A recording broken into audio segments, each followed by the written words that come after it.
From Anshe Sfard Beth El Emeth Congregation, it's time to take 10 minutes for Torah with Rabbi Joel Finkelstein. Welcome to our discussion of the prohibited work on Yom Tov. Broadcasting live from our sukkah here at 5717 Reading. And the question is as follows. Torah says in Parshat Bo that on a Yom Tov, particularly on Pesach, it applies to other Yom Tov as well, you can't do any avoda, any work, but whatever is eaten by any soul, whatever you need for food, that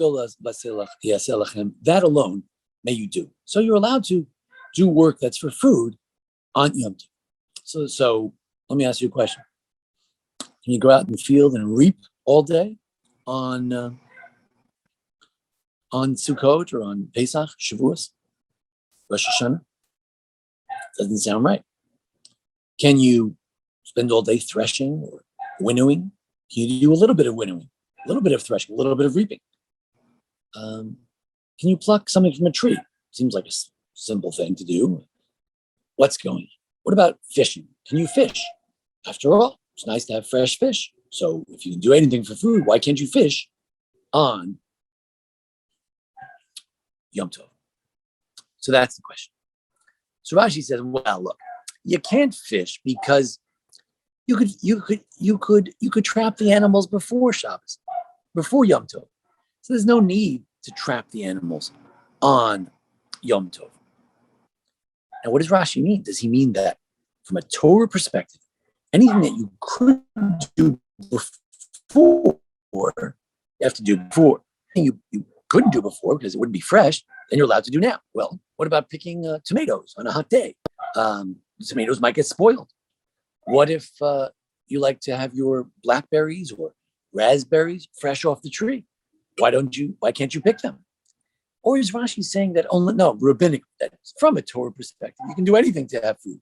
But from a rabbinic perspective, if you should have done it before, we don't let you do it now. Tosfos says, maybe this is a different theory. Maybe the problem is that if I let you fish, sure, if you get a nice fish, that'll be great. What are you going to do? You're going to bring up a net.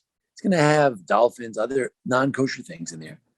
And that's not going to be worthy of work on Yom Tov. So he says that doesn't make sense because if you bring up the wrong fish, you're not prohibited. Then it's a meaningless activity. You bring up a catfish, then you're just going to throw it back. You have no purpose for it. And purposeless work is not obligated. So that can't be the problem of fishing.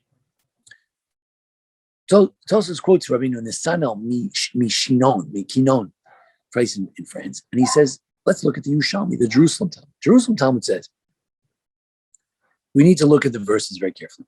It says, whatever you do for food, that alone may you do. And you should guard the matzos. What's the connection? Guarding the matzah. When do we need to be careful about the matzah? When the water comes in contact with the flour. When's that? During the kneading process. So anything from the kneading process and on, you can do. Anything before that, the reaping, the winnowing, the threshing, the grinding, you cannot do on Yom Tov. What about grinding a little bit of pepper to put on your spaghetti? What about that? We'll have to talk about that later. There's another Jerusalem Talmud derivation from Midrash, and he says, it says, even or but, whatever you can do for food, that alone may you do. So is a but, sometimes it excludes. It's an excluder. So a mute. So what it excludes is you cannot reap. You can do what you want for food, but not reaping, not winnowing, not grinding.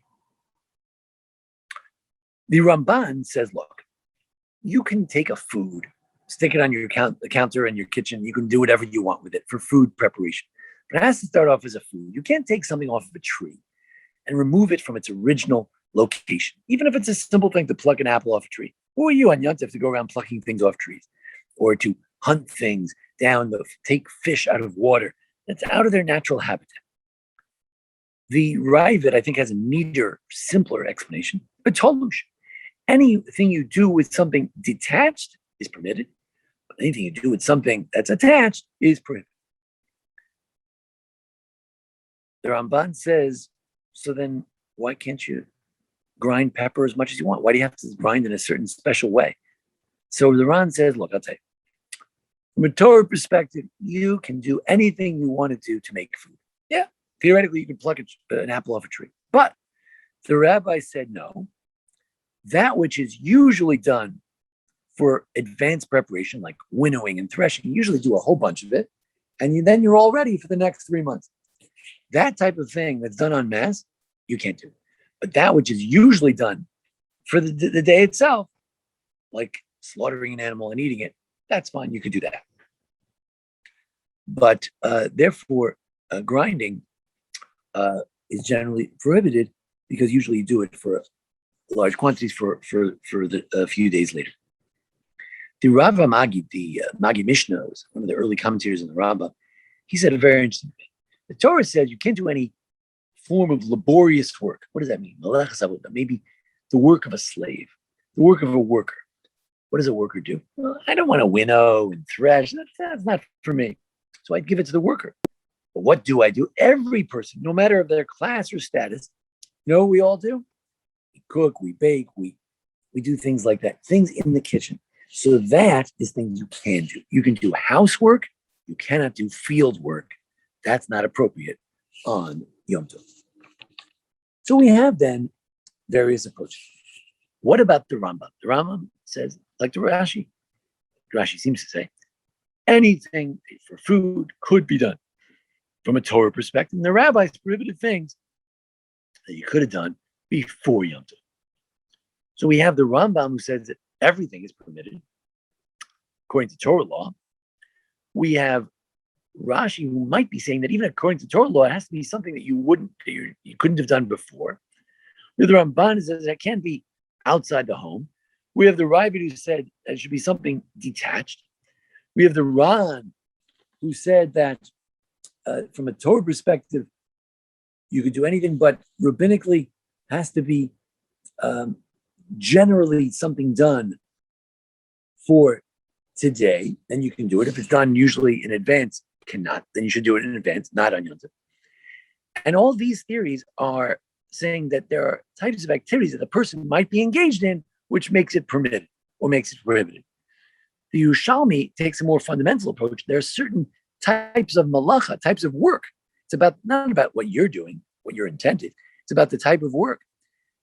The Torah, through a midrashic method, specifically excludes things that are prior to kneading, or it allows you to do things in the bread making process that are after the kneading process, kneading and beyond, or that it excludes other categories like reaping, threshing, and grinding. It's interesting, these two theories are very different. Is it that really everything is prohibited, but you're allowed to do things that are connected with the making of the matzah and making sure it's kosher for Pesach, anything from kneading and on? Or no, everything is really permitted. And the Torah goes out of its way to explicitly have a exclusionary clause, which excludes reaping and grinding. So one final proviso, even things which are not for food, if they are from the prohibition of carrying or of using fire, they could be done even if they're not for food. Because once we allow carrying, we allow it to carry your sitter, to carry your chumash, to carry the baby. Some say for a mitzvah, some say for anything. And we allow other types of fires as well. So that's another proviso for further discussion. But in any event, it's very interesting what is the definition of what you're not allowed to do on Yom Tov. Clearly, something to do with things that are related to food. The question is really anything to do with food is permitted or no? Even within the Torah law, there's very specific rules of what could be done and what could not be done. Of course, according to rabbinic law, there are definitely very specific parameters of what may be done for preparation of food and what may not be done. Namely, we use an existing flame. We do cook with that. We do things that are from kneading and on. And we do a little bit of grinding, if it's done in an unusual way for a small amount of stuff to make the pepper nice and fresh. All right. Well, thank you for joining us here in our sukkah for a discussion of prohibitions of Yom Tov. Join us each week for the holidays and other discussions. Thank you very much for joining us. This has been 10 Minutes for Torah with Rabbi Joel Finkelstein. To learn more, visit asb.org.